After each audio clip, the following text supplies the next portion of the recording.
Bismillahirrahmanirrahim. Alhamdulillahirabbil alamin.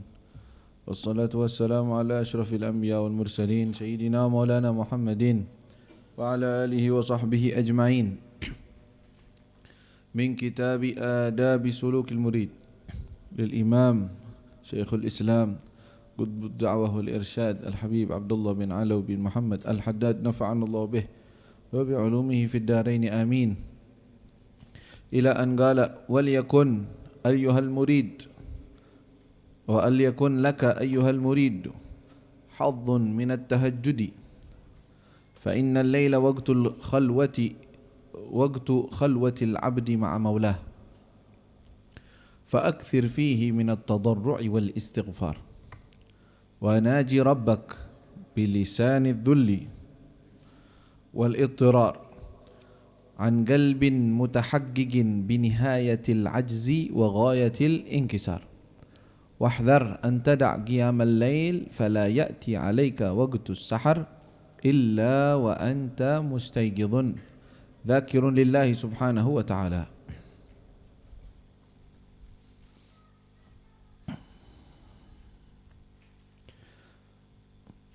Dari fasal ini yang mana beliau mengatakan pembahasan awal dari fasal ini adalah hendaknya seorang murid itu seorang yang ingin menggapai ma'rifatullah, ingin menggapai kedekatan kepada Allah Subhanahu wa taala, dia selalu orangnya paling jauh terhadap maksiat, paling rajin dalam taat, paling pertama di dalam melakukan hal-hal yang sunnah yang mendekatkan diri kepada Allah. Kemudian beliau juga mengatakan seorang murid hendaknya pelit terhadap waktunya, tidak menggunakan atau tidak menghabiskan waktunya kecuali dengan sesuatu yang bermanfaat untuk akhiratnya atau urusan dunia yang memang dibutuhkan. Juga beliau mengatakan untuk kita memakmurkan waktu kita memerlukan apa? Memerlukan wadhaif atau bahasanya tugas-tugas di dalam kegiatan kita sehari dalam 24 jam. Hal tersebut beliau sebutkan pertama adalah memiliki wirid tilawatul Quran. Hendaknya seorang murid punya waktu khusus untuk dia tilawah, membaca Al-Quran. Dan kalau dia memang bisa untuk membaca Al-Quran dengan ditambah dengan tadabbur, khusyuk, ya, memahami makna-maknanya, itu lebih bagus. Tapi kalau dia tidak bisa seperti itu karena faktor bahasa, apakah meninggalkan tilawah? Jawabannya tidak. Tetap dia hendaknya punya wirid atau kebiasaan atau rutinan membaca Al-Quran. Terus bagaimana biar membaca Al-Quran cahaya daripada tilawah tersebut masuk ke dalam hatinya? Hendaknya dia memperhatikan adab ketika tilawah, yaitu duduk dengan tenang, duduk dengan pakaian yang bagus, tempat yang suci, tempat yang wangi, dia pakai wewangian, kemudian membaca daripada Al-Quran, membayangkan dalam hatinya bahwa dia sedang tilawah membaca ayat-ayat ini di hadapan Allah Subhanahu wa taala. Minimalnya seperti itu. Kalau ini enggak pakai bahasa, ya, adab doang. Ini setidaknya diamalkan agar pengaruh daripada Al-Quran ada pada hati seseorang atau sampai pengaruhnya. Kemudian beliau mengatakan wazifah kedua, ya, tugas kedua yang beliau ingin sampaikan di sini, karena ada beberapa wazifah atau kerjaan, ya, yaitu nanti bersangkut paut dengan sholat fasal setelah ini. Kemudian sholat dengan sholat berjamaah, kemudian zikrullah tafakkur. Nah, itu tugas-tugas ibadah yang beliau sampaikan di sini. Beliau menyampaikan wal yakun laka ayyuhal murid, hendaknya bagimu wahai seorang murid engkau memiliki hadzun, jatah atau memiliki, ya, jatah atau waktu minat tahajud, daripada tahajud. Arti tahajud salat setelah tidur. Ya, tidur dulu kemudian dia bangun malam. Tahajud itu artinya seperti itu. Lalu tahajud ini sholatnya sholat apa? Apakah sholat tahajud memang? dalam kitab Risalatul Mu'awana beliau lebih detail, lebih rinci. Kata beliau kalau memang ringkasnya, kalau memang sholat witir belum selesai, witir dulu selesaikan. Dan itu tahajud. Ya, witir dulu. Dan witir ada 11. Ngapain nanti pindah ke sholat yang lain atau sholat sunnah tahajud saja dengan niat usolli rakaatain sunnatit tahajud Allahu Akbar. Itu jadi sholat apa? Jadi sholat sunnah mutlak namanya. Sholat sunnah mutlak aja, ibadah, sholat. Tapi sayang, padahal ente masih bisa ngambil jatahmu melengkapi daripada witir. Ngapain ente sholat sunnah mutlak? Terus ketika sholat witir tersebut yang posisinya tengah malam harus niat tahajud? Enggak harus. Jadi nama tahajud adalah sholat yang dilakukan setelah tidur malam, dia bangun, itu namanya sholat tahajud. Mau dia ba'diyatul isya yang dia sholat, misalnya belum sholat ba'diyatul isya, atau dia sholat witir seperti yang tadi kita sebut, atau sholat hajat, sholat taubat, ya, maka itu semua namanya tahajud. Kata beliau, fa innal lail, kenapa kok seorang murid harus punya waktu untuk tahajud? Kata beliau, fa innal lail waqtu khalwatil abdi, karena sesungguhnya waktu malam itu adalah waktu khalwatnya seorang hamba Allah. Ente kalau suruh khalwat 40 hari mana kuat? Nah, jangan megang HP, jangan megang apa-apa, masuk ke dalam kamar ibadah. Ayo, 24 jam aja, jangan 40 hari. 24 jam, stres keluar-keluar. Bukan stres karena kebanyakan wirid, enggak, karena enggak tahu mau ngapain. Bete, karena dia enggak ngerti mau ngapain dia. La ilaha illallah. Ini kita nih, ya, ketergantungan kita dengan handphone, dengan sesuatu yang ketergantungan kita dengan manusia. Kita ini tergantung loh sama orang. Sedikit aja sendirian, bingung, sumpek. Loh kok gitu? Ente enggak pernah ada waktu sama Allah. Berduaan, ya, asik berduaan sama Allah, nggak diganggu siapa-siapa. Harus punya waktu seperti itu. Harus dijadwalkan. Kalau nggak ente paksakan dijadwalkan, nggak bakal ada jadwal. Gimana caranya? Jadi harus kita ini cara ngetes kita, diri kita, hati kita ini asik sama Allah atau tidak. Coba ente berdua, ente nggak ada orang, HP ente matiin, duduk, mau ngapain?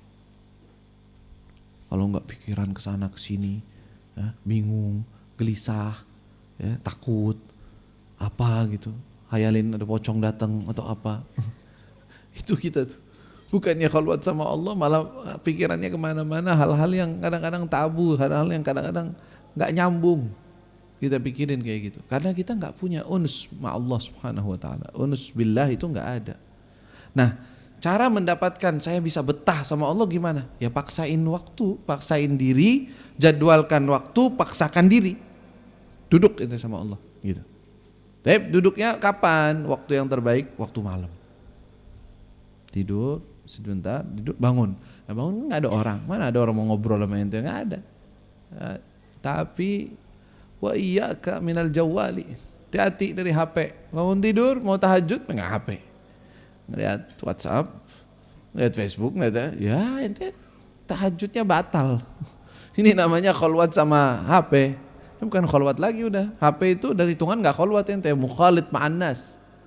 Ma'annas yang nggak jelas. Iya kan? Ente lagi buka HP, sebenarnya ente lagi duduk sama orang-orang. Walaupun dengan wasilah, dengan perantara. Makanya ente HP ini harus dimatikan dulu. Udah, ini bukan waktunya. Ya, padahal gampang, HP tinggal matiin aja selulernya apa datanya, selesai. Gak bakal ada yang nelpon ente juga. Emang ada yang nelpon langsung sekarang? Udah gak ada. Matiin datanya, wifi-nya kalau memang ada wifi, selesai. Ente khalwat, putus hubungan dengan alam, ya, tapi mau menyambung hubungan dengan pencipta alam. La ilaha illallah. Ya, biasain begitu, duduk, ya, zikir. Terus ngapain? Ana lagi waktu duduk seperti itu kata beliau, fa'akthir fihi, perbanyak di dalamnya, di dalam tahajud bangun malam ini, waktu berduaan sama Allah, minat tadarru'. Tadarru' itu artinya berdoa dengan merintih, mengeluh kepada Allah. Ya Allah, saya ini begini, ya Allah, saya ini banyak masalah, ya Allah, ya Allah, saya ini susah untuk istiqamah dalam jalanmu, ya Allah, saya masih banyak terbawa hawa nafsu saya, ya Allah. Saya terus munajat, tadarru' sama Allah. Keluh kesahmu itu ente kasih, ente curhat sama Allah. Jangan curhat di HP, di status. Ya Allah, kapan saya bisa gini? Tapi ditulis. Ini curhat sama Allah, apa curhat sama orang maksudnya? Ya, nggak usah deh, tinggalin itu dulu. Ya, itu curhat sama Allah. Bilang, ya Allah, saya ini begini, ya Allah. Saya ini banyak maksiat, banyak salahnya, ya Allah. Nikmatmu begitu banyak, ya Allah. Engkau memberikan ini. Saya nggak bisa syukur. Saya nggak begini. Saya teledor. Saya begini. Tadarru' sama Allah, ngomong sama Allah. Ya, wa tadarru' wal istighfar. Banyakin istighfar di waktu seperti itu. Wa naji rabbak, kata, bermunajatlah engkau sama Tuhanmu. Ajak bicara Allah. Bilang, ya Allah, saya punya begini. Ya Allah, ada masalah begini. Ya Allah, urusan begini gimana, ya Allah. Ya Allah, saya mau kerja. Ya Allah, saya pengen punya begini. Enggak apa-apa, ente ngomong sama Allah. Siapa lagi yang mau dicurhatin? Yang lebih indah ente kasih isi hatimu dari Allah Subhanahu wa taala. Dan kalau ente memang begitu sama Allah dan enggak membutuhkan orang, artinya tidak ribet dengan pengennya orang bantuin ente atau apa, nyendernya kepada Allah, terus ente ngeluh kepada Allah, ngasih tahu kepada Allah, begitu engkau akan lihat dalam waktu dekat semua yang engkau keluhkan dibuka jalannya oleh Allah. Allah begitu memang. Ya, pengen kadang-kadang salah satu hikmah kita dikasih ujian oleh Allah susah, itu maksudnya tujuannya biar kita kembali kepada Allah. Allah kasih ente sengaja, Allah kasih ente sempit dalam urusan ini, urusan yang harusnya terjadi enggak terjadi, kan? Wah, mentok ente. Sengaja Allah bikin itu. Kenapa? Biar kembali kepada Allah. Nanti Allah beresin semuanya. Ya. Makanya jangan sampai kita termasuk hamba Allah yang enggak mau kembali kepada Allah kecuali kalau diketok dulu. Ketok pakai musibah, pakai masalah, pakai apa, baru kepada Allah. Jangan kayak gitu. Sebelum diketok, ente datang aja kepada Allah. Jadi enak semuanya nanti. Ya, la ilaha illallah. Wa naji rabbak bilisanil ittirar, dengan lisan orang yang sangat membutuhkan kepada Allah Subhanahu wa taala. Mengemis, ittirar itu orang yang benar-benar enggak punya keperluan kecuali kepada Allah. An galbin, dari lubuk hati, mutahaggigin, yang benar-benar binihayatil ajzi, benar-benar ngaku atau merasa bahwa dia itu enggak mampu apa-apa. Wa ghayatil inkisar, benar-benar di puncak daripada inkisar. Kalau ente pengen tahu bagaimana munajat kepada Allah, enak ngomong sama Allah, ya, ente hayatin 2 qasidah Habib Abdullah Haddad yang dibaca di akhir malam tahajud, yang di sini dibaca. Pertama qasidah memang disebut itu munajat di waktu sahar atau waktu tahajud, waktu malam, yaitu ya Rabbi ya alimal hal, yang awalnya ya Rabbi ya alimal hal ilaika wajjahtul amal famnun alaina bil iqbal wa kun lana waslihal bal. Ya, ente baca terjemahannya. Ya, terjemahannya aja, kalau bahasa Arab enggak ngerti gimana lagi. Ya enggak apa-apa, terjemahannya ente baca dah. Baca, lihat apa yang dikeluh kesahkan kepada Allah. Bagaimana cara ngomong sama Allah tuh apa sih? Minta apa sih sama Allah? Ngakunya apa sih di hadapan Allah? Di situ. Qasidah ya Rabbi alimal hal dan qasidah qad kafani ilmu Rabbi min su'ali wa ikhtiyari. Ya. Itu 2 qasidah memang dibaca di waktu tahajud. Itu untuk kita berlatih, belajar tadarru', ya, meminta kepada Allah. Kadang kita kalau suruh doa bingung juga. Doa minta apa ya? Mau minta apa itu enggak tahu. Ya udah ente ikutin dah doanya mereka. Ya, ikutin apa yang diminta oleh mereka, ente ikutin. Taib wahdhar, kata beliau, hati-hati. Anta da'a qiyamal lail, engkau itu meninggalkan bangun malam tahajud. Fala ya'ti 'alaika, maka tidaklah datang kepadamu waqtus sahar, waktunya waktu sahur, maksudnya waktu sahar ini waktu menjelang subuh. Illa wa anta mustayqid, kecuali engkau dalam keadaan mustayqid, terjaga. Dzakirun lillah, dalam keadaan berzikir kepada Allah Subhanahu wa taala. Nah, di waktu seperti itu tuh istighfar. Ingat bangun malam, terus ente tahajud, ente salat, habis itu munajat kepada Allah, ya, dengan qasidah seperti itu atau apa, ya Rabbi alimal hal ilaika wajjahtul amal famnun alaina bil iqbal wa kun lana waslihal bal, ya Allah, Ya Rabbi ya Rabbil arbab abduk faqiruk alal bad ata wa qad battal asbab mustadrikan ba'dama mal ya Allah. Itu munajat kepada Allah kalau ente tahu artinya. Ya. Dan apa namanya? Setelah itu istighfar. Menjelang subuhnya itu dianjurkan untuk istighfar. Makanya tertibnya juga begitu. Ada pembacaan astaghfirullahaladzim la ilaha illallah rahmanir rahim al-hayyul qayyum alladzi la yamutu wa atubu ilaihi rabbighfirli. Itu dibaca di menjelang subuh 27 kali sama astaghfirullah lil mu'minina wal mu'minat. Ini dua tugas di dalam fasal ini, ya. Berarti tugas membaca Al-Qur'an dari sekarang nih. Bikin jadwal. Nanti setelah Ramadan Anda bagaimana nih bacanya? Ya itu kan beda-beda, ada orang yang kerja di waktu pagi, ada orang yang enggak kerjanya atau ada waktu senggangnya kapan? Oh, antara maghrib sama isya saya kosong. Ya udah itu waktu ente ngaji Quran. Ya, ente tetapkan dari sekarang kapan waktu engkau membaca Al-Quran dan usahakan sebisa mungkin qiyamul lail tidak ditinggalkan. Caranya gimana ya? Usaha dong. Tidak ada alarm. Ente juga jangan begadang, ya, jangan terlalu kenyang ketika tidur malam. Ya kalau terlalu kenyang ya sama aja susah bangunnya.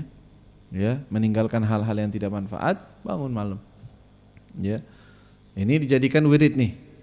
Dua wirid yang baru disampaikan oleh beliau di fasal ini. Taib. Beliau mengatakan faslun wa kun ayyuhal murid fi ghayatil i'tina bi iqamatis salawatil khams. Dan jadilah engkau wahai murid fi ghayah dalam puncaknya al-i'tina. Puncak di dalam memperhatikan atau artinya sangat memperhatikan apa? Bi iqamatis salawat, yaitu mendirikan salat 5 waktu. Salawatul khams, salat 5 waktu. Dengan bagaimana? Bi itmami qiyamihinna, dengan menyempurnakan qiyamnya, bangunnya, wa qiraatihinna, dan bacaannya, wa khusyu'ihinna, dan khusyuknya, wa ruku'ihinna, dan rukuknya, wa sujudihinna, dan sujudnya, wa sairi arkanihin, dan seluruh daripada rukun-rukunnya, wa sunanihinna, dan sunnah-sunnahnya.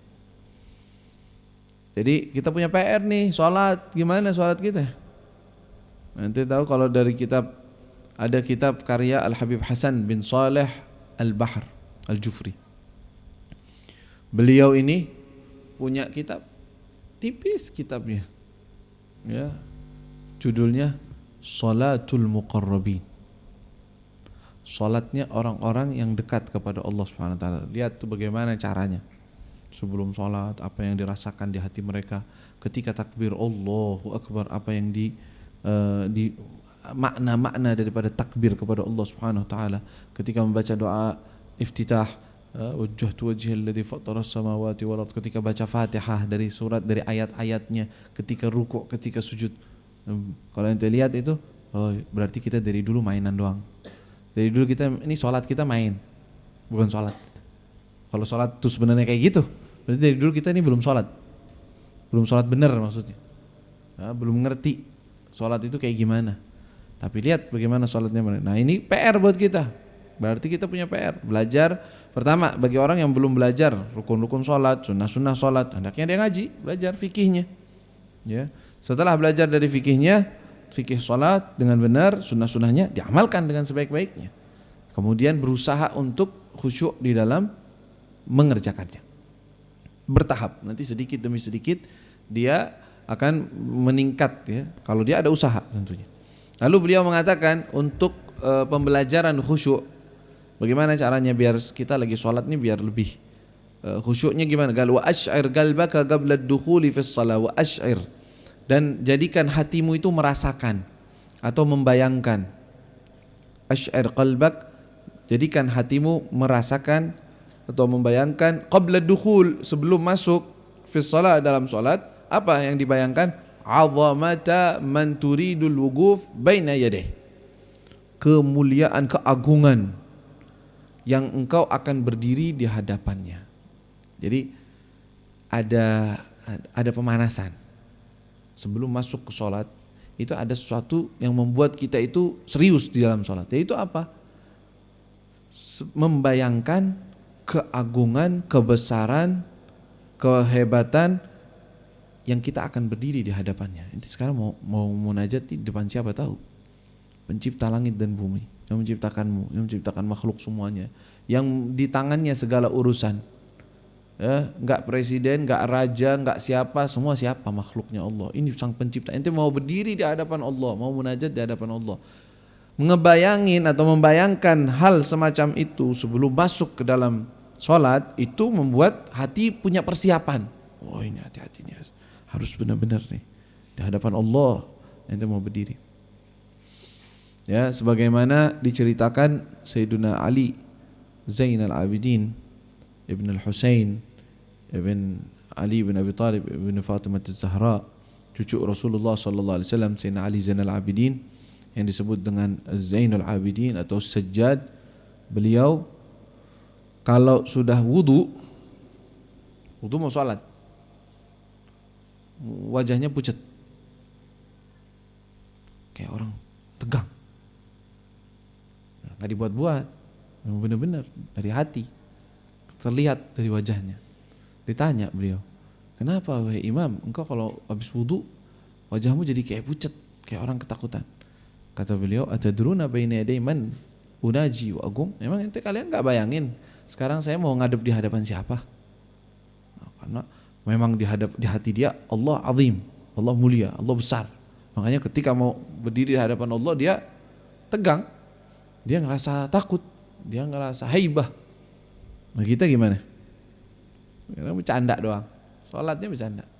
Ya, nggak ada kayak ngerasain bahwa Allah ngelihat, Allah memantau, nggak ada sama sekali. Berarti kita sholat selama ini gimana tuh? Coba koreksi lagi yang benar. Ya, koreksi lagi.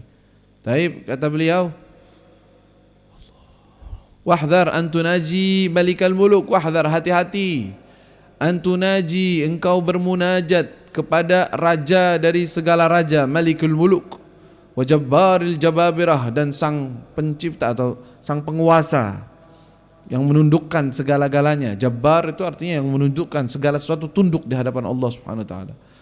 Dengan apa engkau bermunajat? Bigalbin lahin, dengan hati yang lalai, mustarsilin, yang dia itu terbawa hanyut, fi audiyatil ghaflah, dalam lembah kelalaian, mikirin ini, mikirin sana. Kata beliau, jangan kayak gitu, munajat di hadapan Allah jangan kayak gitu.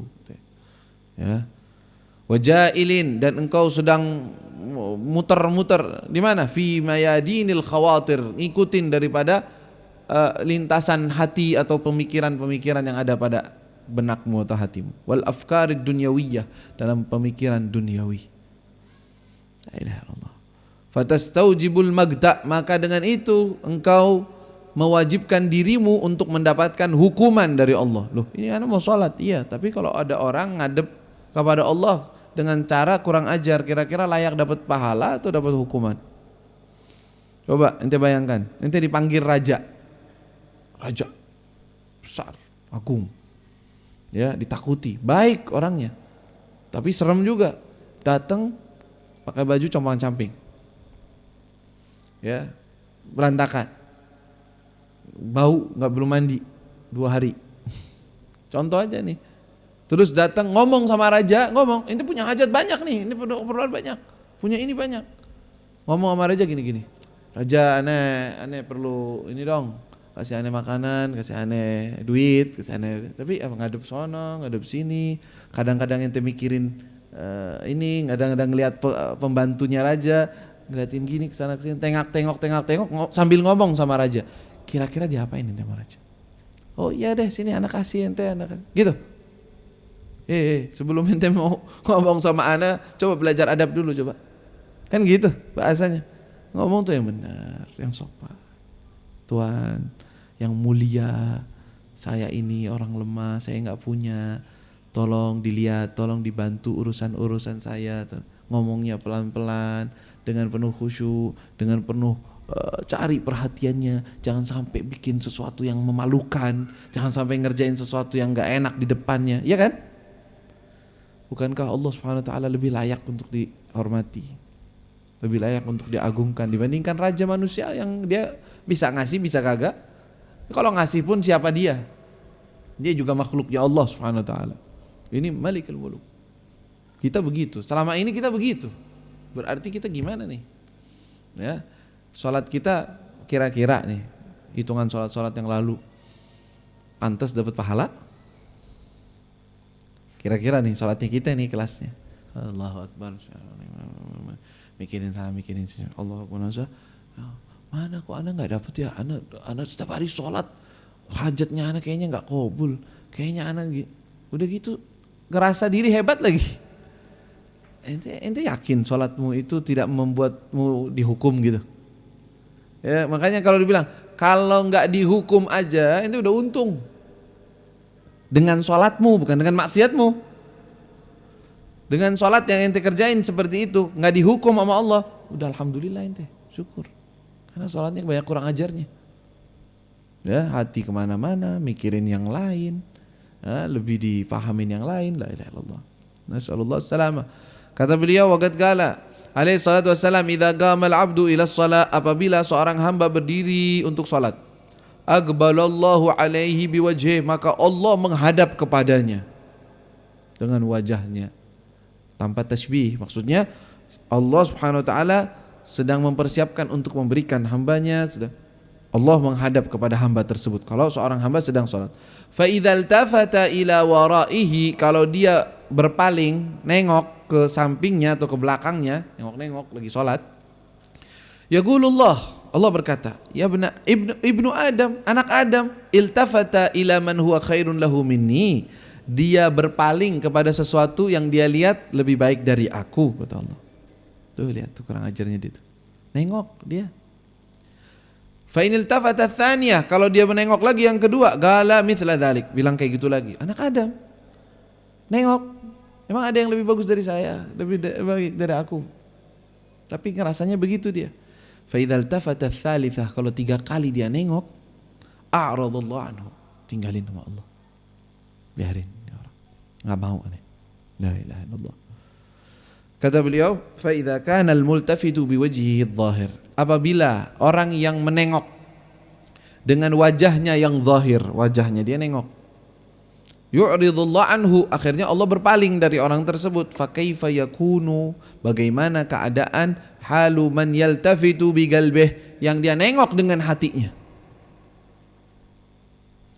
fi salatihi, dalam salatnya. Kemana nengoknya? Ila hududid dunya wa zakharifiha, mikirinnya dunianya dia.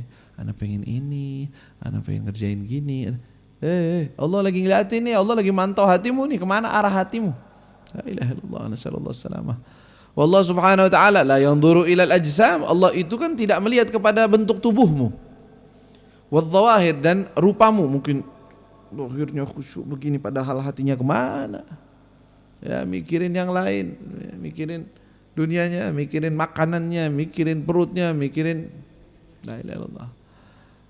Qal wallahu subhanahu wa ta'ala yanzur ila al-ajsam la yanzur ila al-ajsam wadh-dhawahir fa innama yanzur ila al-qulub was-sarair, sesungguhnya Allah melihatnya kepada hatimu. Allah yang dilihat. Kalau hatimu nengok, ya udah bisa aja Allah subhanahu wa ta'ala mengatakan, aduh ini benerin dulu salatnya dah, benerin dulu salatnya nanti saya kasih. Kok begini? Wa'alam, ketahuilah, kata beliau, anna ruha jami'il ibadat, bahwasanya ruhnya semua ibadah, wa ma'naha, dan makna hakikat dari semua ibadah, huwal hudur, innama huwal huduru ma'allah, adalah hadirnya hati dengan Allah, bukan banyaknya ibadah. Ya.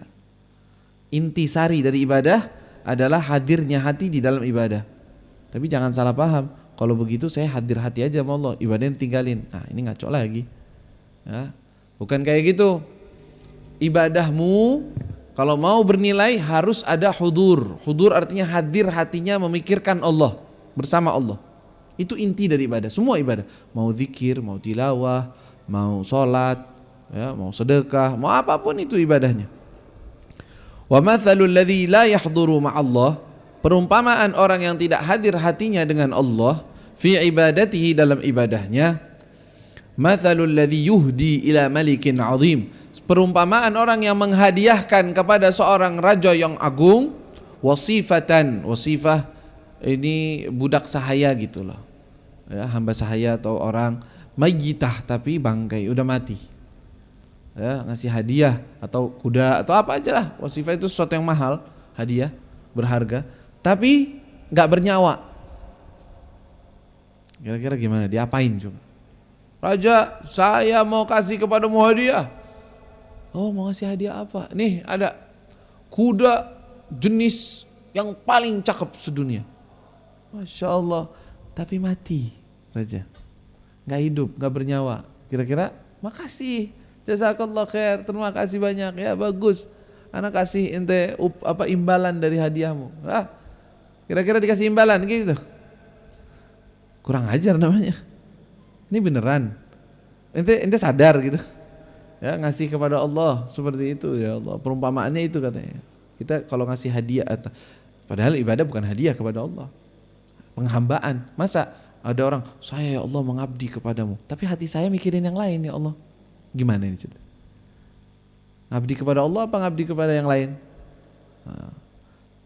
Kadang-kadang makanya berapa banyak orang yang sujud, tubuhnya kelihatannya sujud kepada Allah, hakikatnya dia sujud terhadap dunia.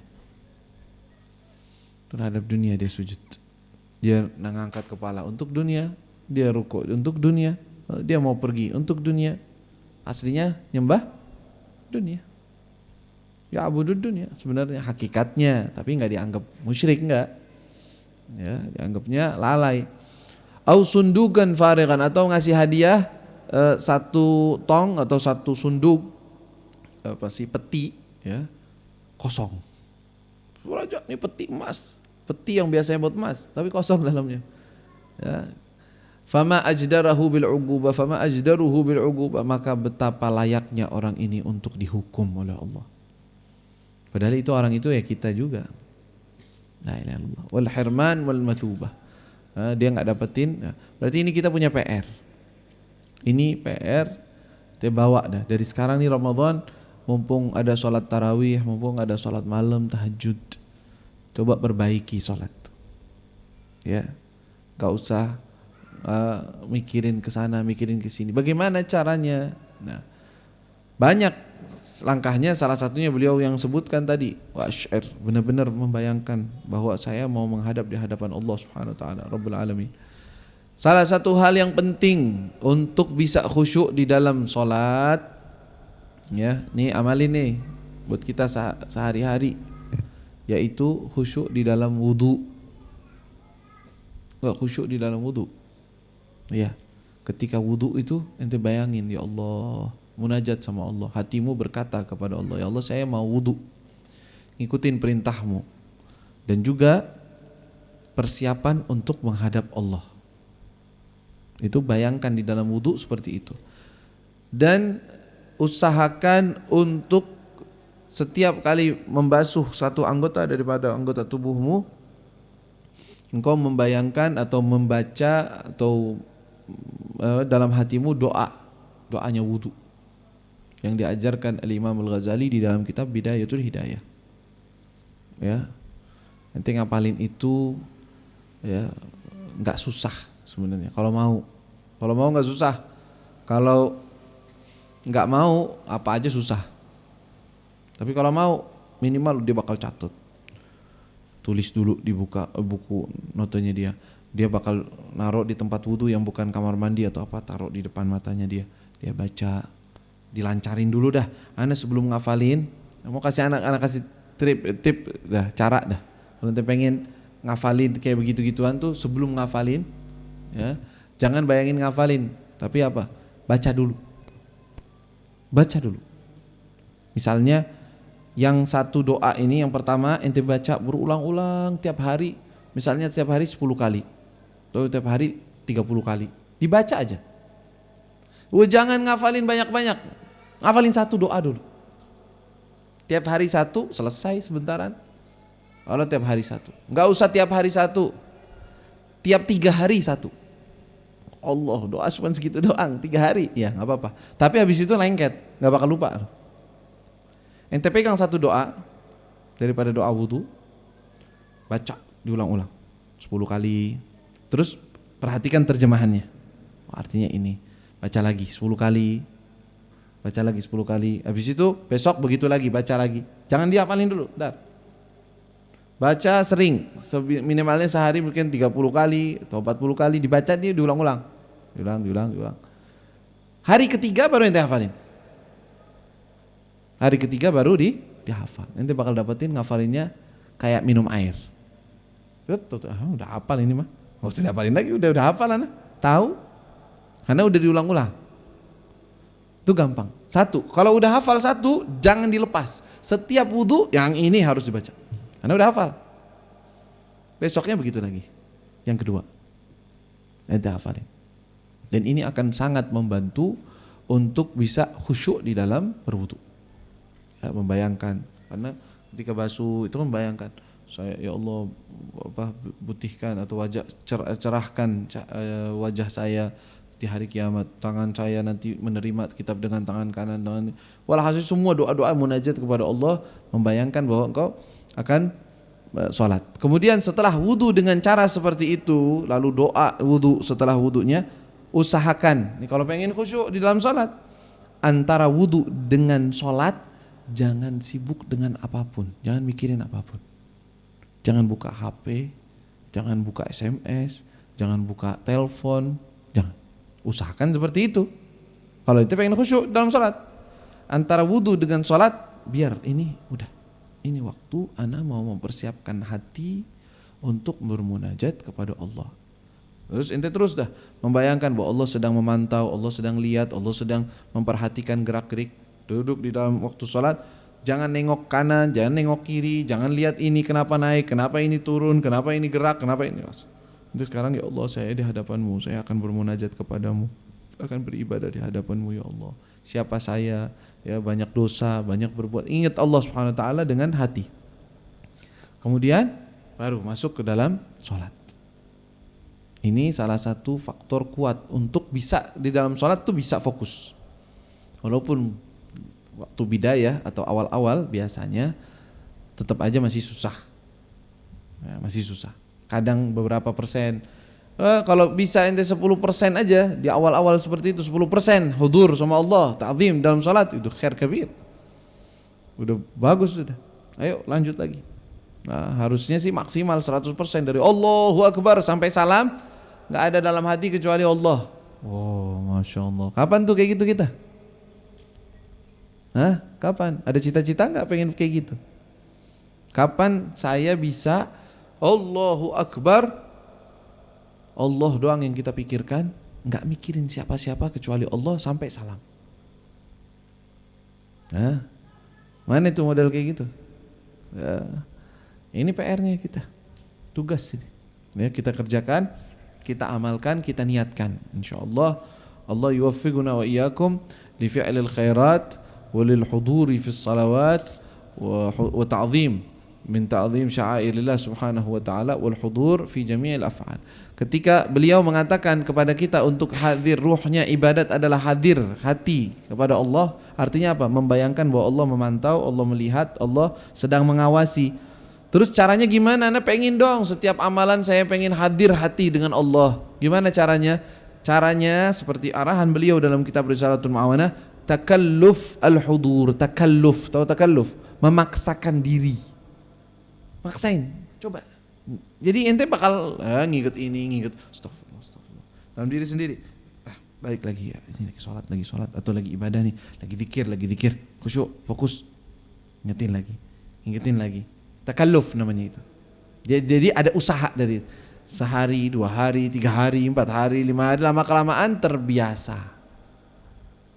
Sampai kata Habib Abdullah Haddad, orang yang udah sampai levelnya hudur sama Allah Subhanahu wa taala, lengket sama dia, udah bener-bener hatinya udah connect, maka dia nantinya kalau diajak ngomong sama orang, mikirin urusan dunia, dia akan berbalik, akan berusaha memikirkan itu, mau khusyuk dengan urusan ini, saya mikirin dulu gimana sih, apa sih yang ngomongin apa sih. Dia terbalikannya. Dulu dia takalluf hudur sama Allah, sekarang enggak, udah sama Allah terus. Dia berusaha hadirnya hati sama orang. Beda jauh ya. Mana ini. Gimana ceritanya itu orang yang kayak begitu tuh? Ya, hatinya sama Allah terus, enggak pernah lalai dari Allah Subhanahu wa taala. Sama sekali. Walaupun di waktu dia ngobrol sama orang. Walaupun waktu dia begini, waktu sama Allah terus. Ngerasa dipantau, ngerasa dilihat, tujuannya dia untuk Allah, maksudnya dia untuk Allah, ngasih tahu ini untuk Allah, diam untuk ini karena Allah, makan karena Allah, minum untuk Allah, karena Allah. Wah, sama Allah terus. Iya. Nah, ini derajat tinggi memang. Tapi dengan mujahadah, dengan berusaha. Ya, sedikit demi sedikit insyaallah Allah Subhanahu wa taala menyampaikan kita dan bisa memudahkan kepada kita sampai daripada derajat yang semacam itu. Amin ya rabbal alamin.